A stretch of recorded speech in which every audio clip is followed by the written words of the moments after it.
Hello friends, नमस्कार। आप सभी को नमस्कार, सभी का वेलकम इस क्लास में। You all are welcome to this class. Live class में जितने स्टूडेंट्स ऑलरेडी ज्वाइन कर चुके हैं वो कंफर्म कर देंगे आपका ऑडियो वीडियो एक्सेसिबल है। All students in the live class please confirm quickly your audio video is okay. कर दीजिए confirm so that we can start the discussion. So जितना क्विकली आप कंफर्म करेंगे I will be able to start. तो चलिए start करते हैं आज का डिस्कशन। आज का हमारा डिस्कशन इन कंटिन्यूएशन है चेक कलेक्शन के रूल्स को लेकर के। ये मॉड्यूल ए चैप्टर 6 का पार्ट है और ये हमारा क्लास बेस बिल्डिंग क्लास है, यानी इसमें पहले हम कॉन्सेप्ट को और उसके बाद उससे रिलेटेड क्वेश्चंस को डिस्कस करेंगे। इससे पेपर में कोई भी क्वेश्चन आपसे पूछा जाए, किसी भी फॉर्म में पूछा जाए, बड़ी आसानी से उन क्वेश्चंस को आप आंसर कर पाएंगे। तो चलिए हम कंटिन्यूएशन में इस क्लास को कंटिन्यू करते हैं। अभी तक हम बात कर रहे थे चेक कलेक्शन के रूल्स की। अब हम बात करेंगे बिल्स फॉर कलेक्शन के जो रूल्स हैं। So what are the rules for bills for collection. No cheques very often हम कलेक्ट करते हैं। बिल्स क्या होते हैं फ्रेंड्स? जो बिल्स हैं वो बिजनेस में यूज होते हैं। एक्स सेलर है गुड्स का, वाई बायर है उन गुड्स का, and this is on credit. तो इस केस के अंदर सेलर पेमेंट रिकवर करने के लिए एक बिल रेज करेगा ऑन बायर। उस बिल का पेमेंट वाई को ऑन ड्यू डेट करना होगा। इन बिटवीन सेलर को पैसा चाहिए तो उसके लिए वो बैंक के पास आ जाता है। तो बैंक से वो बिल परचेज भी करवा लेता है और बैंक से वो बिल कलेक्शन के लिए भी भिजवा देता है। तो यहाँ पे हम बात करेंगे अगर बिल को कलेक्शन के लिए भेजा जाए, परचेज ना करवाया जाए बाय द सेलर, तो उसके रूल्स क्या हैं, कलेक्शन के रूल्स क्या हैं। तो हम बात कर रहे हैं बिल्स फॉर कलेक्शन की पॉलिसी बैंकों में क्या होनी चाहिए। Bill for collection including bills discounted required to be collected through another bank at the realizing center should be forwarded directly by forwarding office to realizing office. So ये important instruction है। Bill for collection, अगर किसी bill को collect करना है, चाहे discount करके collect करना हो चाहे वो डायरेक्टली कलेक्ट करना हो, तो बिल को भेजना कहाँ पे है? हमने बिल को बायर के पास नहीं भेजना है। We have to send bill to the bank at other station. किस पर्पस के लिए? रियलाइजिंग के लिए, उसकी पेमेंट लेने के लिए और फिर पेमेंट को कलेक्ट करके कलेक्टिंग बैंक को भेजने के लिए। तो इस इंस्ट्रक्शन को एक बार फिर से पढ़ लेते हैं। ये इंस्ट्रक्शन एग्जैक्टली क्या है? Bills for collection including bills discounted, जो बिल परचेज किए जाते हैं, required to be collected through another bank, अगर हमने किसी दूसरे बैंक के थ्रू रियलाइज करना है, कलेक्ट करना है, at the realising centre should be forwarded directly to the forwarding office. So should be forwarded directly by the forwarding office to the realising office, यानी ये इस बिल को बैंक सीधा यहाँ पे भेजेगा। This is the instruction of reserve Bank of India. Payment of interest for delay in collection of bill, अगर किसी बिल को भेजा गया फॉर कलेक्शन और उसकी पेमेंट में डिले आती है, लेट अस से ये बिल भेजा गया जिसका ड्यू डेट 20 डेज के बाद है, तो normally it should be realised within 20 days plus that collection period. अगर इसमें डिले आता है तो डिले के लिए पेमेंट ऑफ इंटरेस्ट के क्या रूल्स हैं? Lodger's bank should pay interest to the lodger. Lodger means हमारा कस्टमर। तो कस्टमर का बैंक जिसने ये बिल कलेक्शन के लिए दिया है, तो collecting bank will pay interest to the customer for delay period in respect of collection of bill. So जब बिल को कलेक्शन किया जा रहा है उस समय अगर डिले होता है कलेक्शन के अंदर, तो कितना इंटरेस्ट पे किया जाएगा? 2%। 2% किसके ऊपर? जो रेट सेविंग बैंक अकाउंट्स के ऊपर पेएबल है। सो अगर सेविंग बैंक के ऊपर रेट ऑफ इंटरेस्ट 3.05% पेएबल है, तो इट मीन इस बिल कलेक्शन के लिए 2% एक्स्ट्रा पे करेंगे फॉर द डिलेड पीरियड, जितने पीरियड के लिए देरी हुई है उस पीरियड के लिए। The delayed period should be reckoned after making allowances for normal transit period based upon a time frame of 2 days for each। ये जो डिले का पीरियड काउंट किया जाएगा, इसको कैसे काउंट किया जाएगा? सो जब कलेक्शन होती है तो उसमें कुछ एक्टिविटीज़ हैं। सो हर एक्टिविटी के लिए 2 days का टाइम नॉर्मल पीरियड माना जाएगा, उसके बियॉन्ड ये पीरियड अब नॉर्मल माना जाएगा। तो ये एक्टिविटी कौन कौन सी हैं? Dispatch of bill. So bill for collection मिला बैंक को और उसने डिस्पैच करना है बिल को, तो उसके लिए बैंक को 2 days का टाइम अवेलेबल है। 2 days के बाद डिले पीरियड शुरू हो जाएगा। Presentation of bill to the drawee. So drawee means जो बायर है उसको जो बिल प्रेजेंट किया जाएगा, तो ये पीरियड भी 2 days का माना जाएगा कि 2 दिन में ये हो जाना चाहिए। Remittance of proceeds to the lodger bank. So जिस बैंक ने ये बिल फॉर कलेक्शन भेजा, तो उस बैंक को पेमेंट कलेक्ट करने वाला बैंक 2 दिनों के अंदर ये पेमेंट भेज देगा। Crediting proceeds to the drawer's account. तो जब ये पैसा कलेक्टिंग बैंक को अवेलेबल हो जाएगा तो वो 2 दिनों के अंदर क्रेडिट कर देगा। तो हर एक एक्टिविटी के लिए 2 days का पीरियड मिलेगा। इसको दोबारा देख लेते हैं। Delayed period should be reckoned after making allowance for normal transit period based upon time frame of 2 days for each। 2 दिन बिल को डिस्पैच करने के लिए, 2 दिन बिल को प्रेजेंट करने के लिए, 2 दिन रिमिटेंस प्रोसीड्स को करने के लिए और 2 दिन उनका अमाउंट क्रेडिट करने के लिए, यानी कुल मिला के हमारे पास हो गए 8 days। अब फॉर एग्जाम्पल यहाँ पे इंस्टेड ऑफ 2 days लग जाते हैं 4 days, और यहाँ पे इंस्टेड ऑफ 2 days लग जाते हैं 5 days। तो टोटल पीरियड कितना हो गया? तो टोटल पीरियड बन जाएगा 5 + 4 + 2 + 2। सो टोटल पीरियड हमारा बन जाएगा 13 days का, जबकि स्टैंडर्ड पीरियड हमारे पास है 8 days का।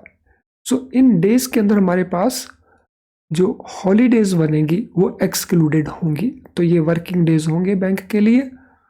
तो लेट अस अज्यूम कि ये सारे के सारे वर्किंग डेज हैं, तो यहाँ पे टोटल पीरियड 13 days का अगर बनता है, तो दैट मीन 5 days का इंटरेस्ट बैंक पे करेगा सेविंग बैंक रेट प्लस 2% के रेट से पर एनम। तो ये हमारी एक केस स्टडी भी बन जाती है। अगर हम इसको एक प्रकार से देखें तो इस प्रकार से वो डेट्स दे करके फिर आपसे अलग अलग डेज देगा, डिस्पैच कौन सी डेट को हुआ, प्रेजेंटेशन कौन सी डेट को हुआ, तो ऑल दीज डेट्स आपको सेपरेटली दे करके कैलकुलेशन करवा सकता है examiner in the form of A case study. लेकिन जब हम फंडा को अंडरस्टैंड करते हैं तो फिर क्वेश्चन के आंसर देने में, चाहे वो नॉर्मल क्वेश्चन हो या केस स्टडी क्वेश्चन हो या वो मल्टी ऑप्शन वाला डिफ़िकल्ट क्वेश्चन हो, तो किसी भी क्वेश्चन का आंसर हम आसानी से दे सकते हैं, प्रोवाइडेड हमारा जो फंडा है वो एकदम क्लियर हो। तो आई होप आपको ये एकदम क्लियर हो चुका है। तो अगर ऐसा है तो क्विकली मुझे कंफर्म कर दीजिए इस वीडियो के कमेंट बॉक्स में कि बिल्स फॉर कलेक्शन से related rules are now very clear to you. कर दीजिए, ये फीडबैक दे दीजिए, कंफर्म कर दीजिए।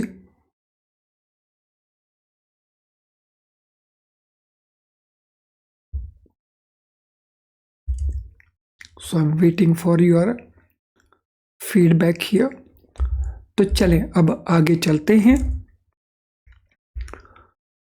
To the extent the delay is attributing to Droy's bank, the lodger's bank may recover interest for such delay from that bank। तो यहाँ पे एक और इंस्ट्रक्शन भी है, अगर डिले ड्रॉई बैंक के लेवल के ऊपर है, यानी यहाँ पे बिल को प्रेजेंट करने में और उसकी पेमेंट रिमिट करने में, तो ये ड्रॉई बैंक की दो एक्टिविटीज़ हैं।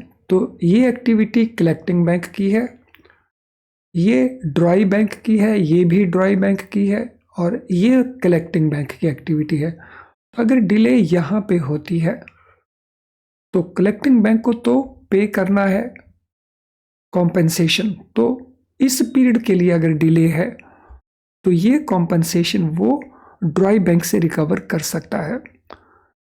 बैंक्स में suitably revise the format of their payment advices to incorporate the above information।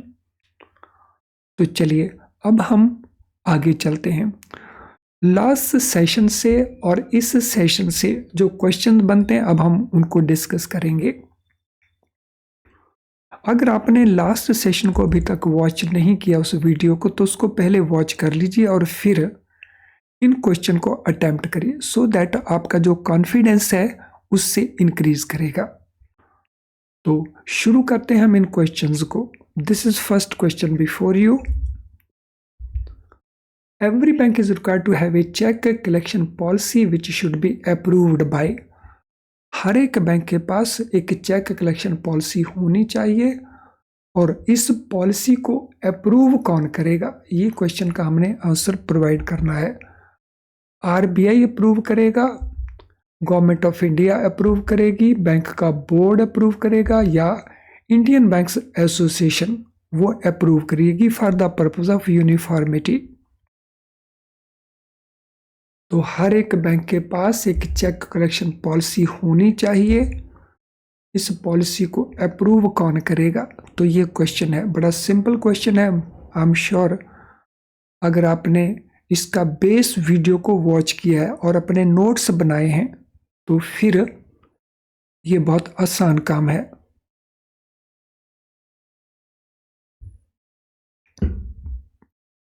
Question number 1। So answer है board of the bank. Bank का जो बोर्ड है वो ये पॉलिसी बनाएगा, क्योंकि हर एक बैंक ने पॉलिसी बनानी है।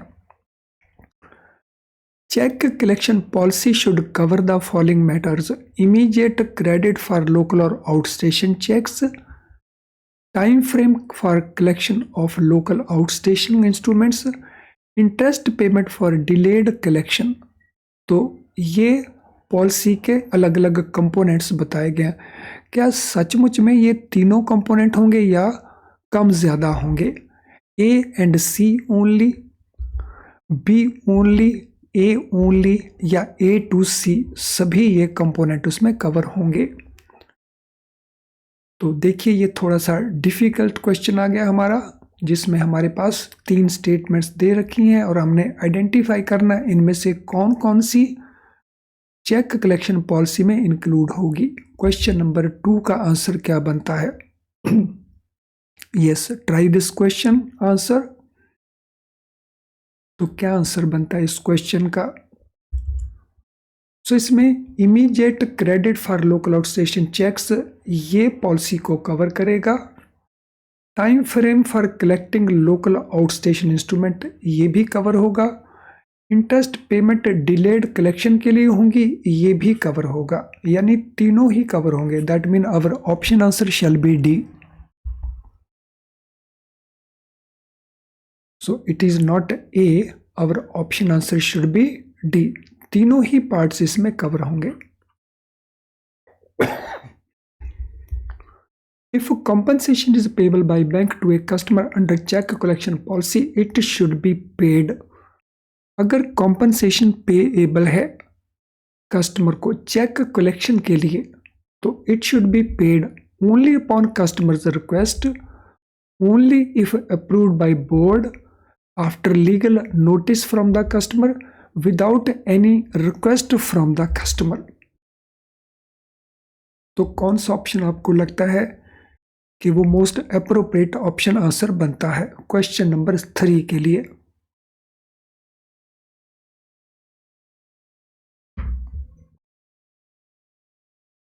Yes, what is the answer for question number 3? तो जब कस्टमर रिक्वेस्ट करेगा केवल तभी ये पे होगा, अगर बोर्ड अप्रूवल करेगा तभी ये पे होगा, अगर कस्टमर हमें लीगल नोटिस भेजता है तभी पे करेंगे, लिया हम कस्टमर से कोई एक्सपेक्ट नहीं करेंगे request and we automatically will pay. So it will be without any request from the customer. So compensation को पे करने के लिए हमें कस्टमर से कोई रिक्वेस्ट नहीं चाहिए। Account pay cheque is not credited to account of a person other than the payee because of the following reasons. जो अकाउंट पे चेक होते हैं हम वो क्रेडिट करते हैं to account of the person who is named therein. दूसरे किसी person के अकाउंट में हम वो क्रेडिट नहीं करते हैं और उसके पीछे कुछ रीजंस हैं। तो यहाँ पे कुछ रीजंस दिए गए हैं। Number 1, to be in consonance with legal requirement. B, to protect banks from being burden with liability for unauthorised collections.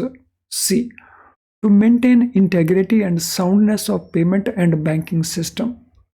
तो ये 3 रीजन यहाँ पे दे रखे हैं, हमें बताना है इनमें से कौन कौन से रीजन करेक्ट हैं। Only B correct, only C correct, only A and B correct, या ए टू सी सभी correct.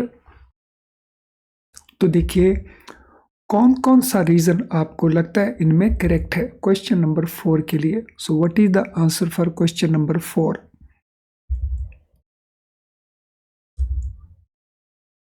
So to be in consonance with legal requirement, क्योंकि एनआई एक्ट का ये इंटेंट है सेक्शन 131 का, नहीं तो हमें कन्वर्जन में फाइन पे करना पड़ेगा। तो A is okay. To protect bank from being burden with liability of unauthorised collection, yes this also is correct. To maintain integrity and soundness of payment and banking system, this also is correct. तो this mean option C जो है वो हमारा correct answer बनता है। In order to facilitate correction of cheques from a payment system angle, तो यहाँ पे हम स्ट्रिक्टली पेमेंट सिस्टम एंगल से ये क्वेश्चन को कर रहे हैं। Account pay cheque deposited with the sub member of credit to their customer account can be collected by whom of the clearing house. तो सब मेंबर, क्योंकि वो डायरेक्टली क्लियरिंग हाउस का मेंबर नहीं है, तो सब मेंबर के customer के चेकों को हम कलेक्ट कर सकते हैं। अकाउंट पे चेकों को किसके थ्रू ये कलेक्ट होते हैं? क्लियरिंग मेंबर बैंक के थ्रू, स्पॉन्सर मेंबर बैंक के थ्रू, रिजर्व मेंबर बैंक के थ्रू, या कॉरस्पॉन्डेंट मेंबर बैंक के थ्रू। तो these are collected by which bank? So that is the answer we have to provide. किस bank के through ये collection होनी है? क्वेश्चन नंबर 5 का आंसर क्या बनेगा?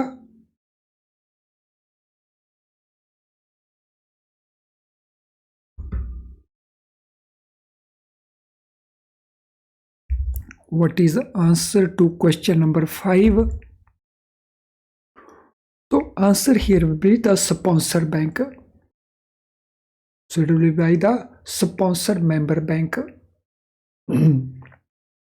Next question, RBI has advised banks may consider collecting account pay checks drawn for an amount not exceeding how much to account of a cooperative credit society if pays are constituents of such cooperative credit society।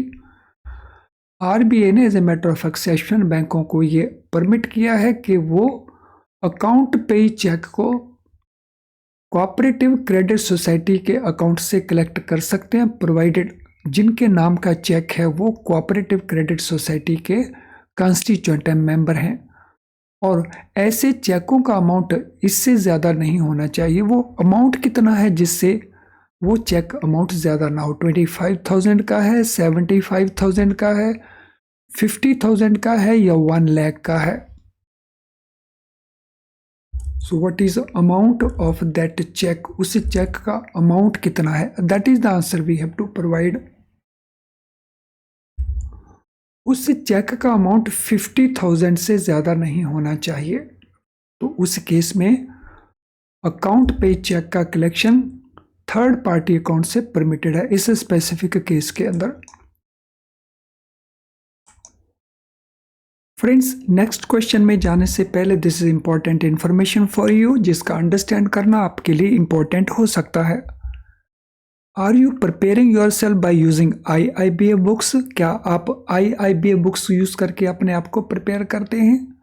अगर ऐसा है तो आपके सामने कहीं इस प्रकार के इशू तो नहीं आ रहे। Number 1, difficult to understand. इन बुक्स को जैसे लिखा गया है, जो इनमें लिखा गया उसको अंडरस्टैंड करने में आपको डिफिकल्टी आती है, जिसके कारण आप कई बार अंडरस्टैंड भी कर जाते हैं फिर क्विकली भूल जाते हैं और फिर आपको बार बार करना पड़ता है, जिससे आपको काफ़ी टाइम और स्पेंड करना पड़ता है। और टाइम आपके पास पहले से कमी है because you are busy hold in the bank.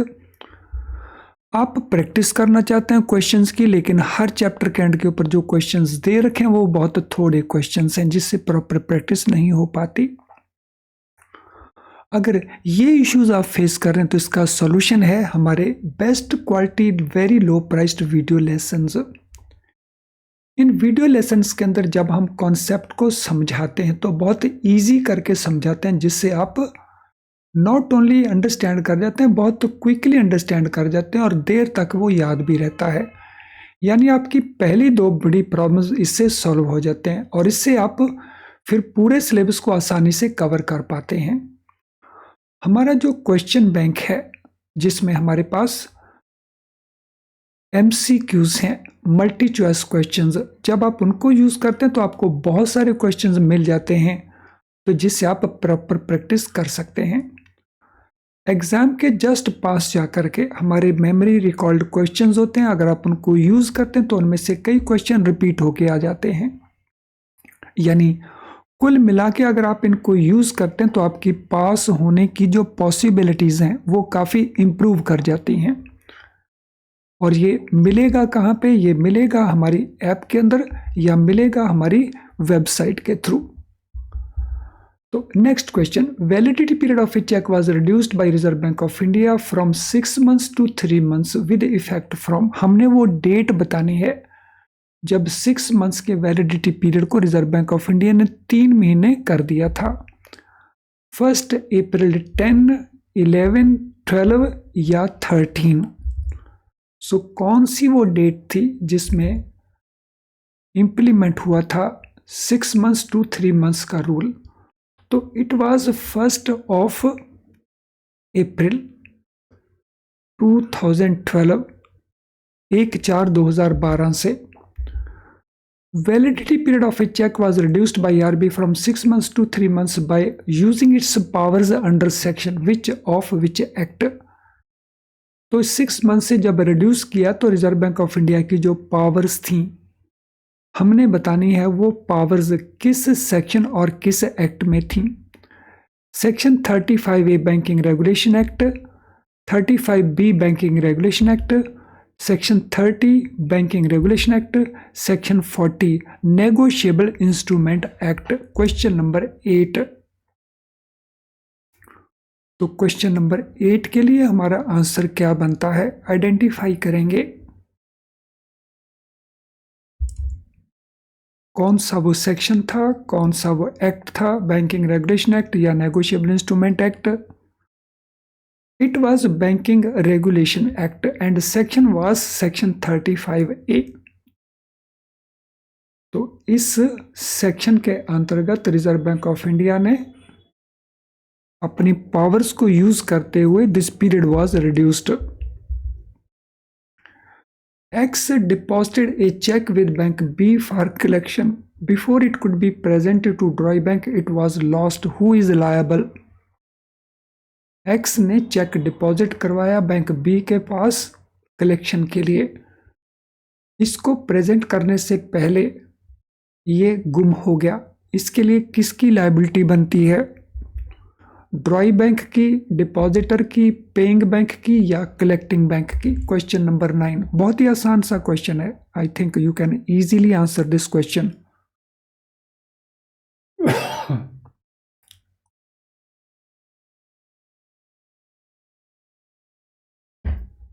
So what is the answer to this question? इस क्वेश्चन का आंसर क्या बनता है? क्वेश्चन का आंसर बनता है कलेक्टिंग बैंक की ये रिस्पॉन्सिबिलिटी है। जिस बैंक को ये दिया गया उसके यहाँ पे, क्योंकि इसका लॉस जो है it is before presentation to drawee bank है। If cheque is lost by collecting bank, it should compensate the depositor of the cheque for related expenses for obtaining duplicate instruments, interest for reasonable delay occurred in obtaining the same. So केवल number 1 के लिए, केवल number 2 के लिए, या 1 and 2 दोनों के लिए, या किसी के लिए भी नहीं है। सो कलेक्टिंग बैंक से अगर चेक गुम हो जाता है तो वो कॉम्पनसेट करेगा उस चेक के डिपॉजिटर को। और यहाँ पे बताया है ये 2 प्रकार के एक्सपेंसेस हैं जो उसको कॉम्पनसेट करने होंगे। Question number 10।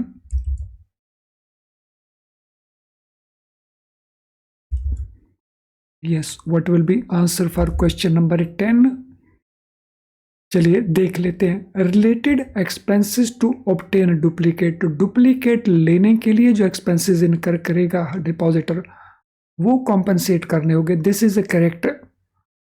Interest for reasonable delay occurred during obtaining the same, अगर डुप्लीकेट लेने में डिले होता है एक रीजनेबल पीरियड के लिए तो उसके लिए भी इंटरेस्ट पे करना होगा। तो ये दोनों ही करेक्ट है। सो ऑप्शन हमारा सी बन जाएगा option answer. If cheque instrument has been lost at the paying bank branch, the collecting bank has right to recover the amount reimbursed to. तो अगर ये चेक पेइंग बैंक की branch से loss होता है तो कलेक्टिंग बैंक का right है to recover the amount reimbursed to. Depositor, collecting bank, drawee bank या पेइंग बैंक? तो कलेक्टिंग बैंक के पास ये राइट अवेलेबल है कि वो रिकवर कर सकता है अमाउंट को जो रीइंबर्स किया गया। किसको? सो जो रीइंबर्स किया गया डिपॉजिटर को।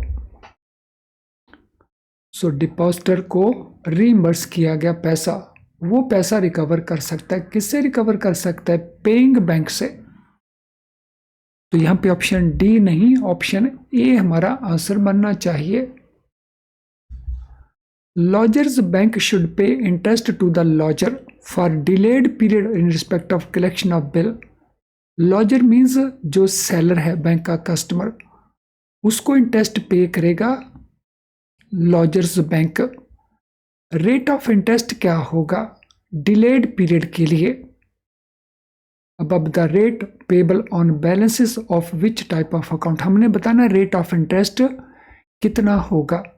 1% प्लस करंट अकाउंट का interest, 2% plus saving bank account का इंटरेस्ट, 3% प्लस फिक्स्ड डिपॉजिट का इंटरेस्ट, या 4% प्लस चेकिंग अकाउंट। ये तो कोई ऑप्शन बनता नहीं है। नंबर 4 हमने ऑप्शन आंसर इनमें से देना है 1, 2, 3 में से।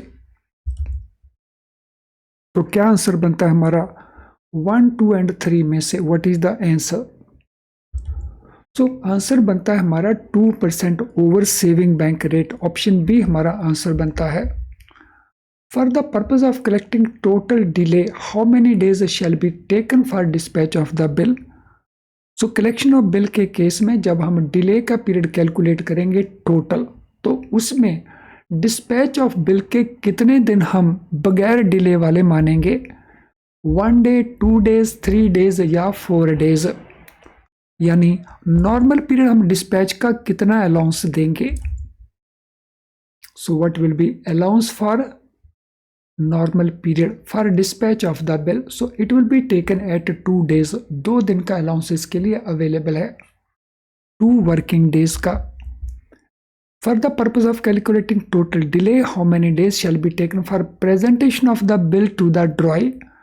So DROI को बिल जो प्रेजेंट किया गया उसके लिए कितने दिनों का अलाउंस लिया जाएगा? 1 day, 2 days, 3 days या 4 days? सो ये तो हमें याद आ गया होगा कि सभी केसेस में इट इज 2 days, तो 2 days का ही अलाउंस लिया जाएगा.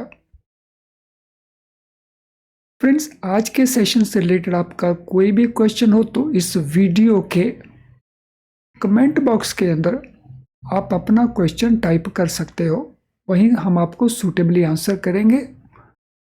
अगर आपकी कोई जनरल क्वेरी है तो ये हमारा ईमेल आईडी है, तो यहाँ पे आप हमें अपना क्वेरी मेल कर सकते हो. तो आपकी क्वेरी को सूटेबली आंसर करके हम आपकी हेल्प करेंगे.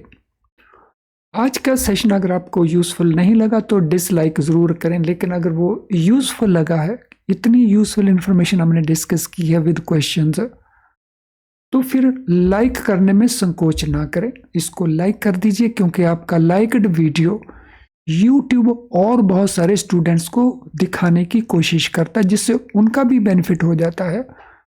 तो why not to help other students. तो इसको लाइक कर दें. आधे घंटे से ज़्यादा टाइम आपने वीडियो को वॉच करने में लगाया, तो कुछ सेकंड्स आपको लगेंगे लाइक करने में. इसका लिंक आप शेयर कर सकते हैं with your friends and colleagues. Channel अगर आपने अभी तक सब्सक्राइब नहीं किया तो हमारे कई नोटिफिकेशन आपको मिस कर रहे होंगे. तो अगर आपने सब्सक्राइब भी किया है तो भी मिस कर रहे होंगे अगर आपने बेल आइकन को पुश नहीं किया है. तो अगर चैनल आपने सब्सक्राइब नहीं किया तो सब्सक्राइब कर लीजिए बेल आइकन के साथ, और अगर सब्सक्राइब किया तो बेल आइकन पुश नहीं किया तो बेल आइकन को पुश कर देना. इससे हमारे सारे नोटिफिकेशन आपको ऑन टाइम मिलेंगे और आप हमारी किसी भी क्लास को मिस नहीं करेंगे. तो चलिए अब वाइंड अप करेंगे आज के सेशन को. Thank you friends and all the best.